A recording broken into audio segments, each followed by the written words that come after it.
여러분 한 주간 평안하셨습니까?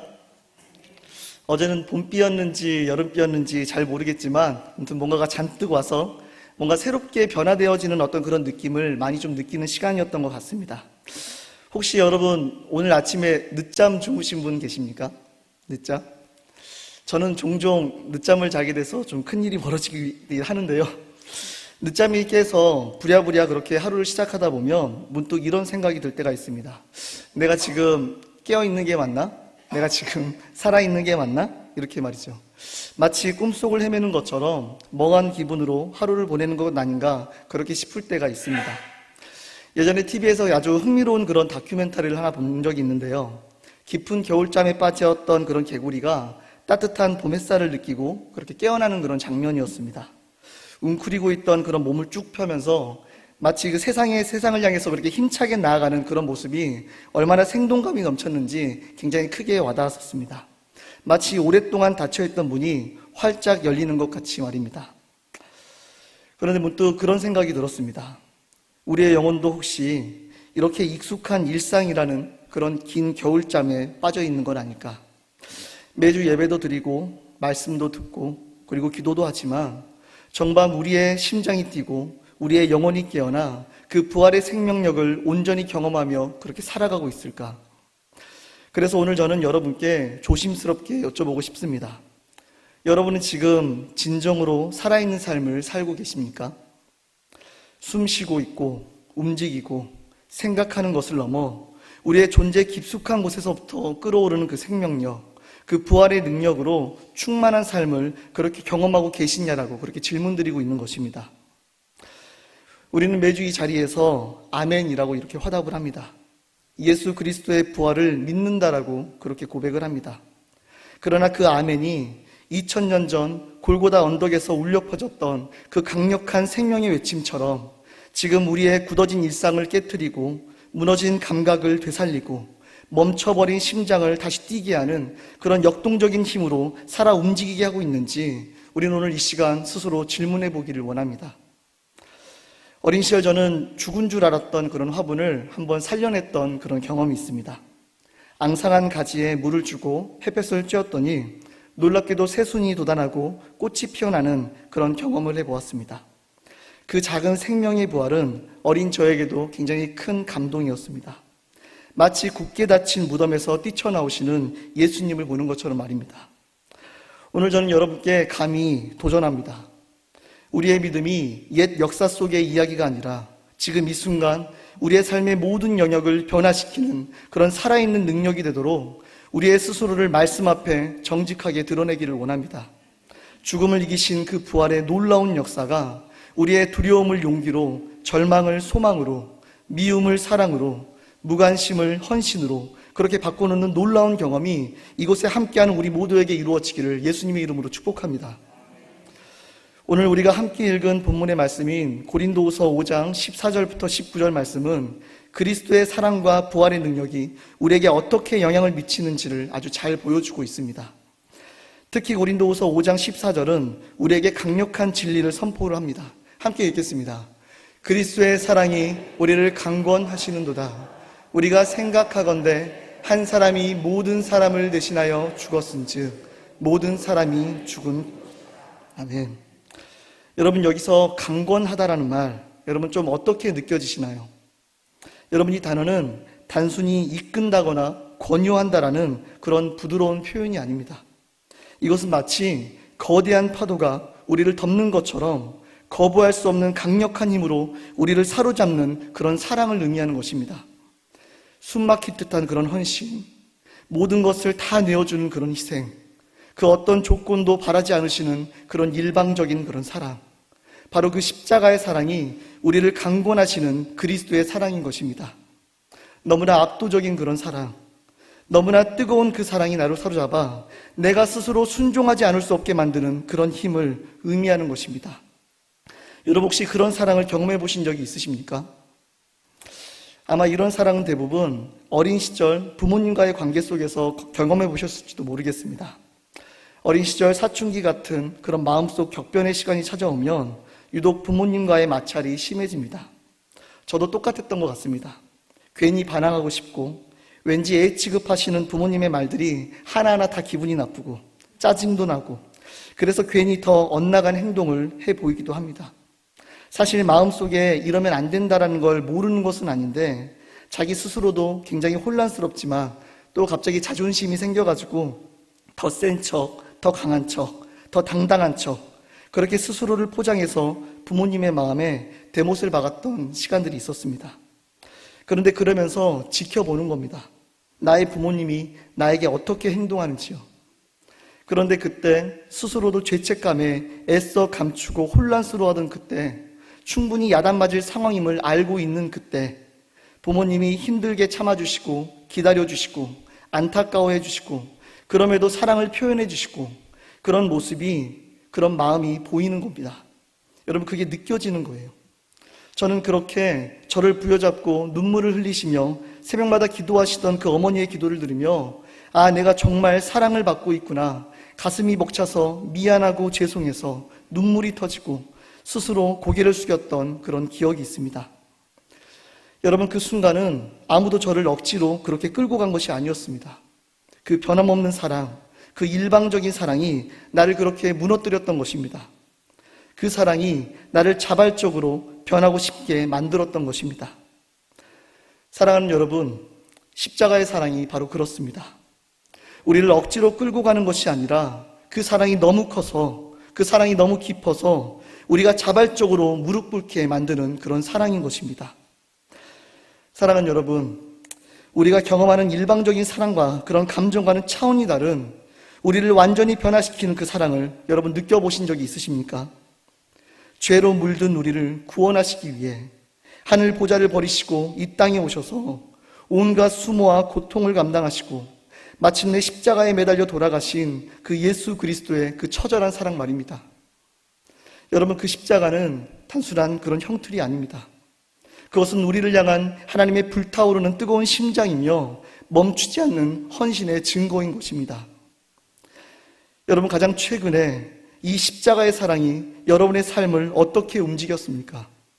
혹시 그 사랑의 압도적인 힘에 굴복하여 자신의 이기적인 욕망을 내려놓고 불편한 관계 속으로 먼저 손을 내밀으셨던 적이 있으십니까? 혹시 그 사랑의 깊이를 깨닫고 이전에는 상상할 수 없었던 헌신과 섬김의 삶을 살아가기로 결단했던 적이 여러분 있으십니까? 오늘 우리는 다시 한번 그 십자가 앞에 서야만 합니다. 우리의 완악한 마음을 녹이고 우리의 다친 눈을 뜨게 하시고 우리의 굳어진 발걸음을 돌이키게 하시는 그 십자가의 사랑 앞에 겸손히 무릎을 꿇어야 합니다. 그 사랑의 강권하심에 온전히 순종할 때 비로소 우리의 진정한 변화의 삶, 깨어난 삶, 즉 부활의 삶을 살아갈 수 있는 것입니다. 이 시간 그 사랑의 하나님께서 우리를 향한 그 놀라운 사랑을 다시 한번 깊이 깨닫게 하셔서 그 사랑의 강권하심에 우리의 모든 것을 맡기고 주님 뜻대로 살아가기를 결단하는 은혜가 가득하기를 예수님의 이름으로 축복합니다. 그렇다면 이제 우리는 고린도후서 5장 17절의 놀라운 약속에 귀를 기울여야만 합니다. 우리가 함께 말씀을 읽어볼까요? 그런즉 누구든지 그리스도 안에 있으면 새로운 피조물이라 이전 것은 지나갔으니 보라 새 것이 되었도다. 아멘. 여러분 번데기가 아름다운 나비로 변화하는 그런 과정을 한번 상상해 보시기를 바랍니다. 이전의 모습은 완전히 사라지고 전혀 새로운 존재가 태어나는 그런 놀라운 변화입니다. 여러분 부활은 바로 이와 같은 하나님의 창조적인 능력인 것입니다. 예수 그리스도께서 죽음의 권세를 깨고 부활하셨을 때 우리 또한 그분 안에서 낡은 옛 자아를 벗어버리고 새로운 생명을 얻게 된 것입니다. 죽음은 더 이상 끝이 아니며 죄와 절망 또한 우리를 영원히 묶어둘 수 없는 것입니다. 그러나 우리의 현실은 어떤가요? 우리는 여전히 과거의 상처와 실패의 그림자에 갇혀 괴로워하고 끊어내지 못하는 낡은 습관에 얽매여 좌절할 때가 너무나 많습니다. 머리로는 부활을 믿지만 우리의 삶은 여전히 과거의 틀에서 벗어나지 못하고 있는 것은 아닐까요? 마치 껍데기만 남은 번데기처럼 변화된 삶의 능력은 전혀 경험하지 못한 채 그렇게 살아가는 것은 아닐까요? 저 또한 수없이 넘어지고 좌절을 했었습니다. 나는 안 돼. 나는 원래 이런 사람이야 라는 그런 절망의 속삭임이 끊임없이 저를 괴롭혔습니다. 그러나 그때마다 저를 일으켜 세운 것은 바로 이 말씀, 보라, 새 것이 되었도다 라는 이 부활의 강력한 선언이었습니다. 여러분, 이것은 단순한 위로가 아니라 우리 안에 내재된 하나님의 창조적인 능력을 일깨우는 생명의 외침임을 여러분 기억하시기를 바랍니다. 여러분, 우리가 다시 일어날 수 있는 이유는 무엇일까요? 상황이 좋아져서? 환경이 바뀌어서? 여러분, 아니죠. 우리가 다시 일어날 수 있는 유일한 이유는 바로 부활하신 예수님 때문입니다. 여러분, 베드로를 기억하시죠? 큰 소리를 쳤지만 결국 예수님을 3번이나 부인했던 사람, 그 깊은 절망 속에 빠졌던 베드로를 주님은 부활하신 몸으로 찾아오십니다. 여러분, 그리고 말씀하시는 거예요. 내가 나를 사랑하냐?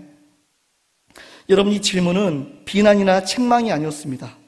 너무나 부드럽고 따뜻하게 사랑을 묻는 그런 부드러운 부르심이었던 것입니다. 우리도 때때로 넘어집니다. 기도하다 지치고, 사랑하다 상처받고, 헌신하다 포기하고 싶을 때가 있습니다. 그러나 주님은 우리를 책망하지 않으십니다. 다시 사랑으로 우리를 부르십니다. 다시 소망으로 우리를 일으켜 주시는 것입니다.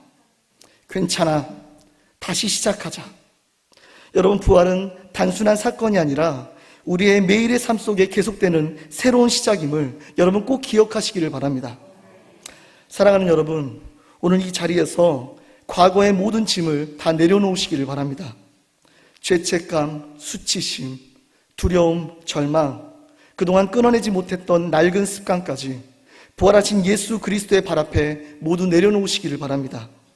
그리고 그분이 주시는 새로운 생명, 그리고 변화된 삶을 여러분 선택하시기를 바랍니다. 이제 더 이상 과거의 실패에 갇혀 그렇게 신음하는 존재가 아니라 부활의 능력으로 날마다 새롭게 변화되어져 가는 그런 존재임을 여러분 믿으시기를 바랍니다. 하나님은 우리를 낡은 틀에서 벗어나 이전과는 전혀 다른 새로운 존재, 하나님의 형상을 회복한 존재로 우리를 창조하셨습니다. 보라, 새 것이 되었도다.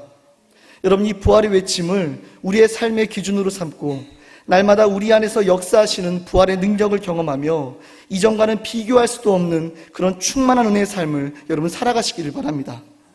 그래서 그 부활의 주님이 우리 안에 새로운 생명을 불어넣어 주시고 낡은 자아를 벗어버리고 변화된 삶을 살아갈 수 있도록 능력을 더하여 주셔서 날마다 부활의 기쁨과 소망으로 충만하게 하시고 새로운 피조물로서의 삶을 힘차게 살아갈 수 있도록 인도하여 주시는 그런 은혜가 가득한 삶이 되시기를 다시 한번 예수님의 이름으로 축복합니다. 그리고 이제 우리는 고린도후서 5장 18절에 중요한 사명을 깨달아야만 합니다. 우리가 함께 읽겠습니다. 모든 것이 하나님께로서 났으며 그가 그리스도로 말미암아 우리를 자기와 화목하게 하시고 또 우리에게 화목하게 하시는 직분을 주셨으니. 아멘. 사랑하는 여러분, 하나님께서 우리를 그리스도를 통해 자신과 화목하게 하신 이유가 여러분 무엇이라고 생각을 하십니까? 여러분, 그것은 단순히 우리 개인의 구원을 넘어 이 깨어진 세상과의 관계를 회복시키는 귀한 사명을 우리에게 맡기시기 위함입니다. 십자가는 우리와 하나님 사이에 막힌 담을 허물었을 뿐만 아니라 우리와 우리 이웃 사이에 모든 장벽을 허물고 화목을 이루도록 우리를 부르셨다라는 것입니다. 혹시 여러분 마음속에 아직 용서하지 못한 사람이 있으십니까? 오랫동안 묵혀온 미움과 분노가 여전히 여러분의 마음을 짓누르고 있으십니까? 깨어진 관계 때문에 고통스러워하고 화해의 손길을 내밀지 못한 채 망설이고 있지는 않으십니까? 십자가 앞에서 우리는 더 이상 그 누구도 정죄할 수 없습니다.